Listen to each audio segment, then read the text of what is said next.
dari situ aja udah kelihatan bahwa menurut gue industri event tuh nggak iseng-iseng. Nggak iseng-iseng. Teman-teman generasi muda nih ya. Ya dulu ya, zaman masih 2020, 2021 lah ya. Itu ada tuh istilah harga Covid gitu, padahal tidak. Itu muncul dari mana coba harga Covid ya kan? Mau bikin event, udahlah kan harga Covid gitu. Anto tuh pernah ngajarin tentang work hard, learn forever. Jadi memang benar, belajar itu jangan cuma merasa bahwa lu udah merasa di topnya. Menurut gue sih nggak ada topnya ya. Kita anggap bahwa kita nggak ada topnya lah. Di dalam event itu yang gue lihat, event itu harus terstruktur. Ya betul. Yang kita sebut kadang-kadang gue menyebutnya mungkin seperti TNI ya, karena harus ada komando. Harus ada komando. Ini intinya pekerjaan ini atau dunia industri kita ini udah bukan main-main. Masih di Event Indonesia bersama gua Antonovos. Hari ini gua lagi sama Om Awil. Pagi semua, sehat ya? Konsen nyetir. Siap. Lagi nyetir nih, lagi di jalan tol. Ini kalau tangkap polisi nggak boleh nih. Nih, tapi ini momen langka soalnya. Oh iya, momen langka benar. Iya, bisa ada berdua sama Om Anto pagi-pagi ya. Kita nggak pernah ketemu ya jam segini ya. Iyalah, belum pernah ketemu jam segini ya. Susah juga kita. Ketemu kalau udah kuyuh malam-malam baru. Iya. Nah, di pagi-pagi ini kita mau kemana Om Awil? Paginya Om Awil. Nah ini kan informasinya yang kita dapat nih, kita ada undangan ya. Undangan FGD ya, Forum Group Discussion dari Kementerian Pariwisata Ekonomi Kreatif, gitu sih undangannya ya. Jadi kita akan memberikan sumbangsih pemikiran. Ya kayaknya begitulah ya. Apa tidur? Ya, enggak lah ya, kita tidur sih enggak ya, mungkin ya semangat harus semangat gitu, karena kan buat gue gini, ini bagian dari cita-cita besar sebenarnya. Ya. Bagian dari cita-cita kenapa kita ingin menjadi orang-orang event yang profesional. Generasi muda harus terdidik. Ya. Terus yang gue pikirin tuh, orang event tuh kayak ibarat sekolah tuh harus punya rapot kan. Betul. Gitu. Betul. Menandakan bahwa kita lulus dan kompeten gitu. Ya, selama ini kan semua otodidak. Betul. Nah ini adalah bagian dari kita, ujungnya nanti bentuknya jadi sertifikasi. Iya betul. Jadi ada barometer ya. Ada barometer, alat ukur ya. Jadi buat generasi berikutnya nih, mudah-mudahan 2 tahun ke depan kita sudah punya sertifikasi event management ya. Betul. Dan event bisnis gitu ya. Event director. Kira-kira sih begitu. Jadi memang ya kan industri ini berkembang terus. Jadi sah. Selama ini nggak sah.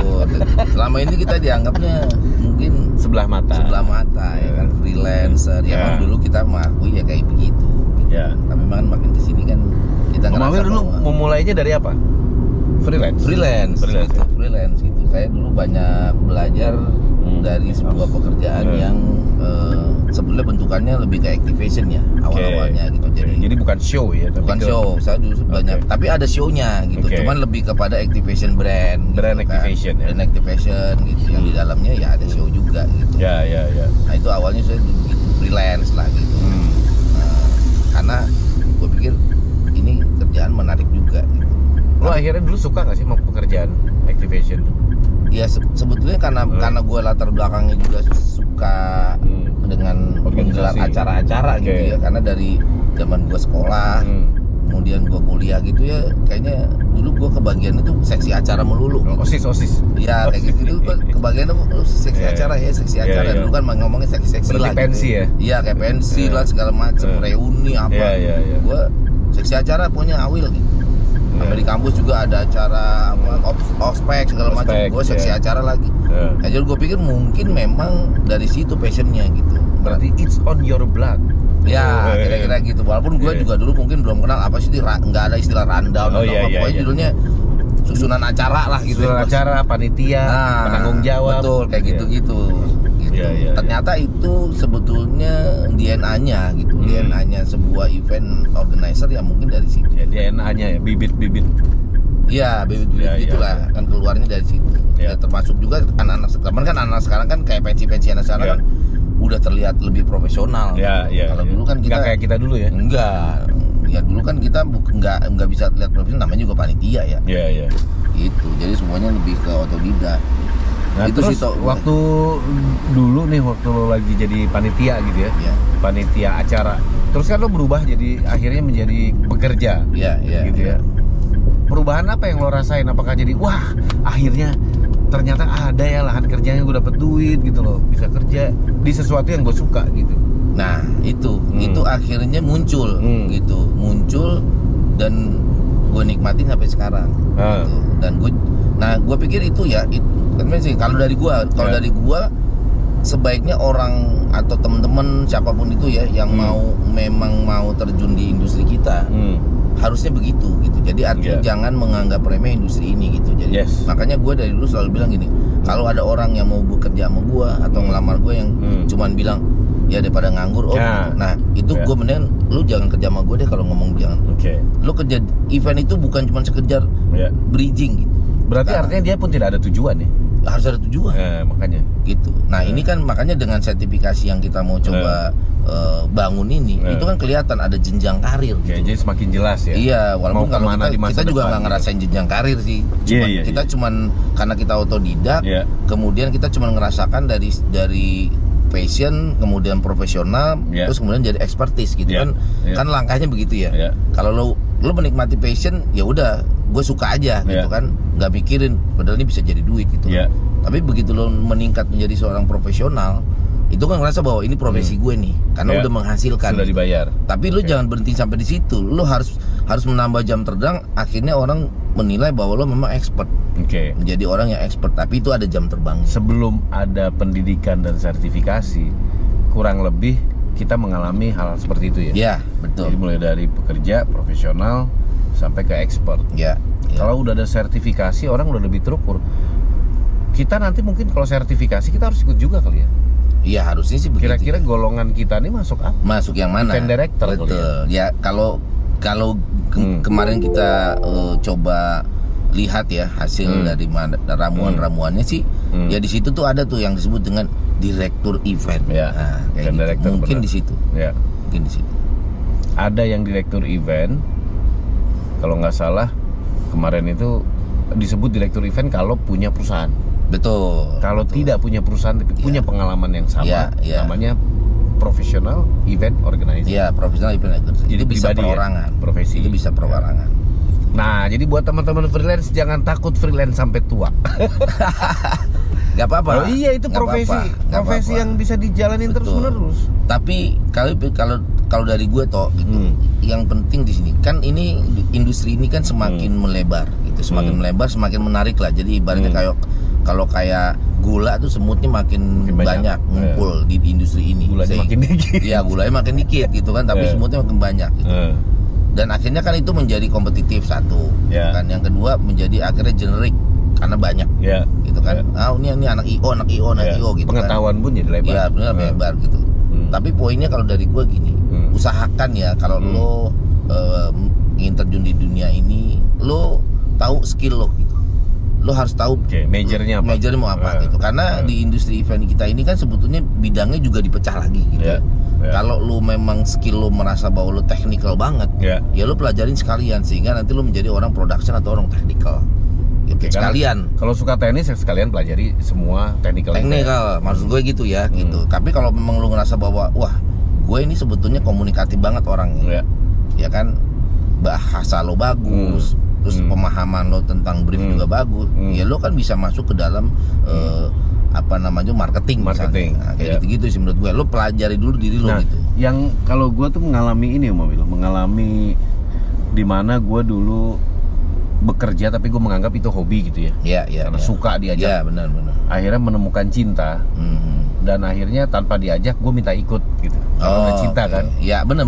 Akhirnya gue mengalami dan gue merasa bahwa diri gue adalah seorang stage crew. Waduh. Itu profesi gue dan pengakuan itu muncul dari orang-orang yang memberi pekerjaan. Bantuin gue dong jadi stage crew.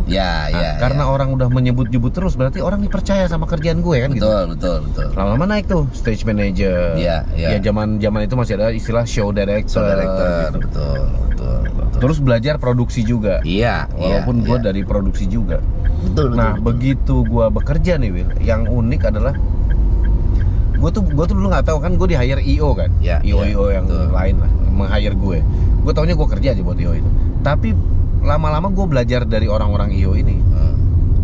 Dulu itu, ternyata apa yang gue kerjakan ini untuk sebuah produk. Ya. Kesuksesan gue itu membawa dampak sales kepada produk. Gitu. Oh, gue nggak boleh telat aktivasinya nih, harus jalan terus. Betul. Kenapa? Karena produknya punya target. Itu yang gue pelajari akhirnya. Oh, masuklah gue ke ini bagian dari communication. Brand communication gitu. Bagaimana event itu menjadi kendaraan untuk produk itu menyampaikan kepada publik lewat kita gitu. Waduh, gue bilang pada saat itu gue jadi ngerasa gila penting banget nih event gitu loh. Bener. Di situ tuh itu kita ngerasain kan, lu juga pasti udah bikin pegang rokok, pegang apa gitu. Betul. Makanya kalau gue selalu bilang bahwa apa sih event gitu? Event itu komunikasi kalau menurut gue. Karena event itu menerjemahkan sebuah pesan apapun itu. Karena nggak ada event tuh yang nggak ada pesannya. Konser aja ada pesannya. Misalnya konser tunggalnya si A itu kan dia bawa pesan bahwa ini ya gue. Terus konser musik apa itu pasti bawa pesan gitu. Jadi nggak ada. Bisa nggak dianalogikan gini? Zaman purba dulu, kalau kita hilang di hutan supaya kita ditemukan, kita bakar api. Itu sebetulnya juga event. Itu kan komunikasi. Kita bakar apinya tuh kan. Betul. Itu event kan? Event karena itu komunikasi. Jadi basicnya adalah menerjemahkan sebuah pesan gitu. Apapun itu, corporate kek, brand kek, ulang tahun aja kan menyampaikan pesan bahwa ini ulang tahun gue ya, diacarain. Nah, itu kan juga mengkomunikasikan bahwa ini ulang tahun gue, dibuatlah event. Nah, jadi menurut gue komunikasi kuncinya.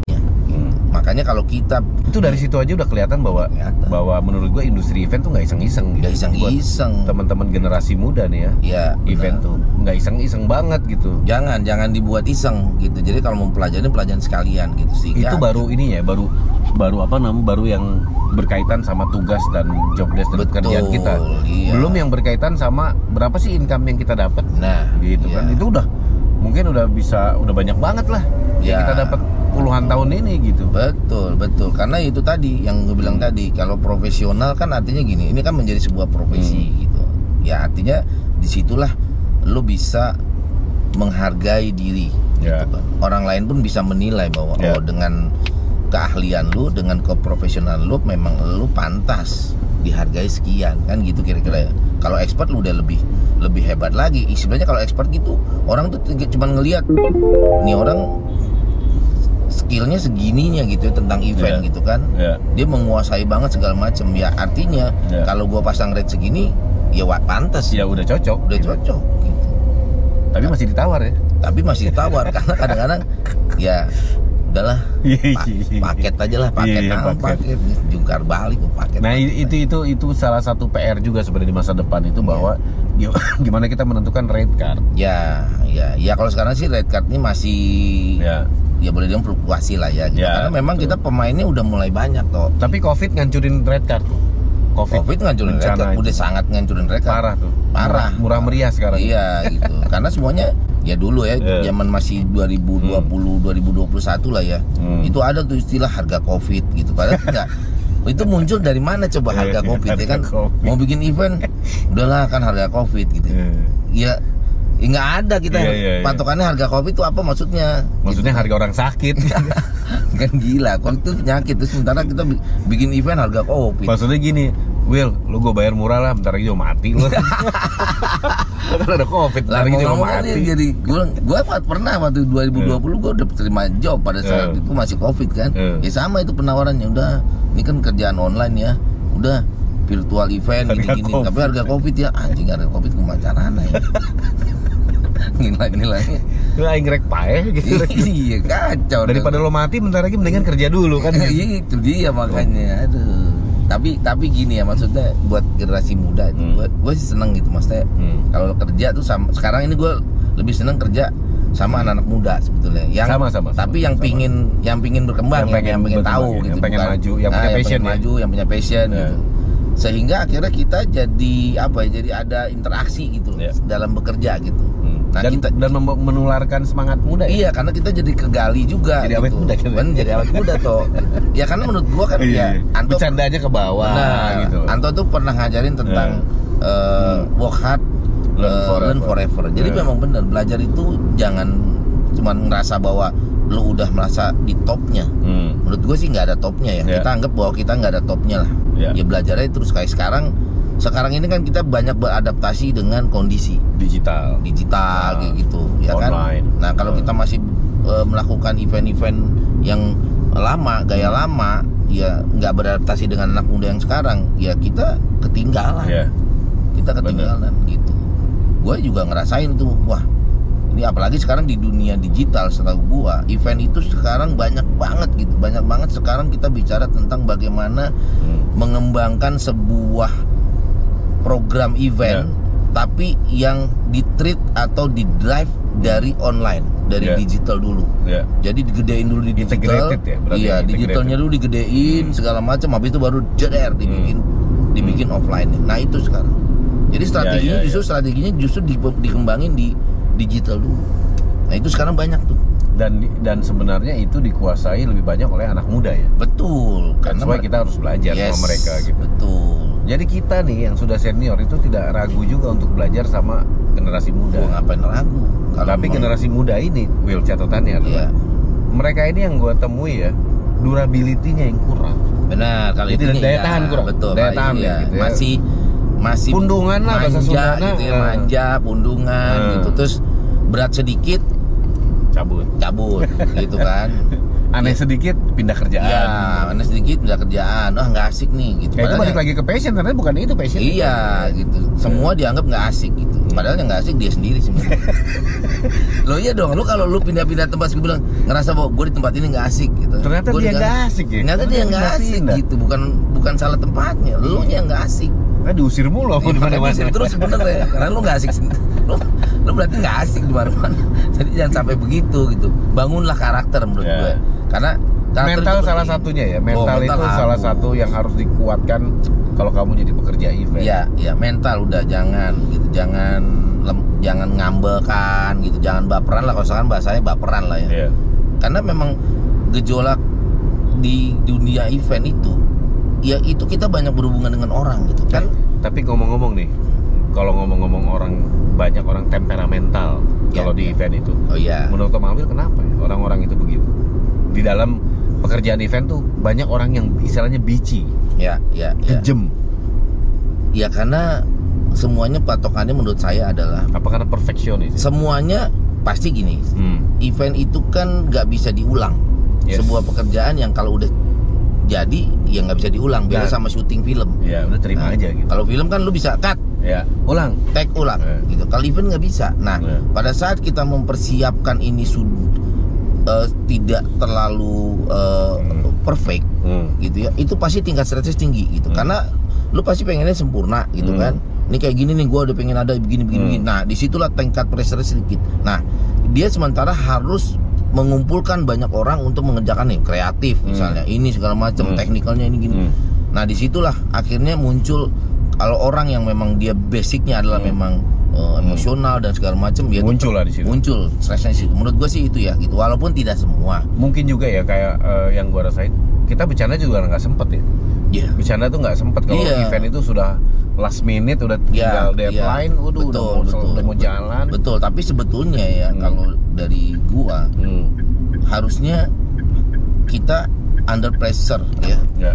Be calm under pressure gitu. Jadi tetap kalem di dalam tekanan. Kenapa? Kalau semuanya stres malah bubar gitu. Jadi memang harus ada yang benar-benar bisa menenangkan supaya jadi helicopter view gitu. Berarti harus ada wise guy. Iya, harus ada wise guy supaya apa? Iya, event itu memang banyak bergantung kepada orang, ya kan, teknis, ya kan, segala macam. Nah, kalau semuanya itu aja udah, itu udah pasti kok, gitu. Jadi gue ngeliatnya dari sisi itu sih. Kalau semuanya stres, ya makin buyar sih kalau menurut gue. Gitu. Jadi memang ada be calm under pressure. Makanya di dalam event itu yang gue lihat, event itu harus terstruktur. Ya betul. Yang kita sebut kadang-kadang gue menyebutnya mungkin seperti TNI ya, karena harus ada komando. Harus ada komando. Hampir mirip, komandonya harus dari satu orang gitu. Ya betul. Karena semuanya sudah ngikut ke dalam sistem yang dianut gitu. Ya betul. Harus berjalan dengan deadline sendiri-sendiri, job desk sendiri-sendiri. Betul. Nah si pimpinan ini harus bisa menjadi helikopter view yang lihat semuanya, ngecek semuanya gitu. Iya betul, harus ada yang ngelit lah bahasanya. Biasanya mungkin yang stres itu karena orang-orang ini ngerjain 2 hal 3 hal sekaligus kali, karena Gua kan nggak bisa, gua lagi ngerjain ini. Nah, lo kok nyuruh gua ini kan bukan tugas gue. Wah, itu tuh yang kayak gitu betul, tuh. Betul. Karena dan itu terjadi memang. Nah, itu biasanya terjadi sama IO yang mau ngirit. Iya, itu realitinya begitu. Yang mau ngirit. Realitinya. Sementara kan kapasitas orang itu ya jujur aja, kita segape-gapenya lo, sejago-jagonya lo nggak bisa. Lo pasti punya batasan untuk menyimpan memori di otak lo, misalnya gitu kan. Nah, semuanya itu kan turunnya adalah dari otak. Kemudian, nah apalagi kalau memang secara basic bahwa lu memang orangnya adalah gampang naik darah, gitu ya, yang nggak bisa kontrol diri lu. Nah itu, jadi dianggapnya bahwa lu bici gitu, karena orang bici banget sih gitu. Karena memang dia pada prinsipnya tuh, ya gue nggak mau tahu, ya gue nggak mau capek, ya repot kalau gitu caranya. Ya jadi buat teman-teman yang menyaksikan episode ini. Hari ini di jalanan kota Jakarta, kita menuju ke acara Kemenparekraf. Ya. Gue Antonovos bersama Om Awil, berbagi cerita tentang event ya. Dengan suka duka event, tentang asiknya dunia event ini gitu. Buat generasi muda. Jadi jangan setengah-setengah kalau masuk event, dan jangan anggap bahwa event itu nggak penting, pekerjaan itu tidak penting. Kami yang sudah cukup senior ini terus memperjuangkan supaya event ini ke depan bisa memiliki sertifikasi yang benar, dan bisa memunculkan pendidikan-pendidikan yang baik. Jadi lebih serius nih event. Kalau industri event gede, mungkin gaji lu juga jauh lebih gede dari kita gitu kan. Intinya pekerjaan ini atau dunia industri kita ini udah bukan main-main. Jujur aja gitu. Ini kita sudah menjadi bagian dari penghasil devisa juga loh. Ya karena beberapa pekerjaan itu udah internasional. Gede-gede banget kan. Betul sekali. Dan semua sekarang contoh nih Indonesia nih ya. Sekarang menjadi tuan rumah G20. Itu yang bekerja orang-orang event. Itu gila, itu gede banget. G20. Wah, itu teman-teman kita tuh yang dapat G20 tuh dari mungkin dari awal 2022 sampai sekarang tuh. Terus G20. Ada itu kan G20, B20, W20, Y20 kan. Itulah itu maksudnya industri ini tuh udah industri event serius gitu. Jadi pekerjaan-pekerjaan itu bukan pekerjaan cuman sekarang ini ya, MICE juga, special event juga gitu. Siap. Oke, jadi buat teman-teman pemirsa, terutama untuk generasi muda masyarakat event, seriuslah berkarya, berkreativitas, berorganisasi, kemudian belajar event, dan jadilah orang-orang event yang handal di masa depan. Siap. Jadi selamat pagi, terima kasih sudah menyaksikan Evit Event Indonesia bersama gue Antonovos dan Om Awil. Kita lanjut lagi. Mudah-mudahan kita bisa ngobrol-ngobrol lebih panjang lagi. Siap. Ya, thank you banget toh. Siap. Seru nih kita pagi-pagi supaya kita nggak ngantuk di jalan. Ini nyari tempatnya belum ketemu soalnya. Aku nyasar gue. Udah nggak tahu nih jalan apa. Ini udah Dewi Sartika nih, makanya kita udah lewat tuh. Kita MT Haryono kan. Ya makanya kelewat tuh. Kacau nih.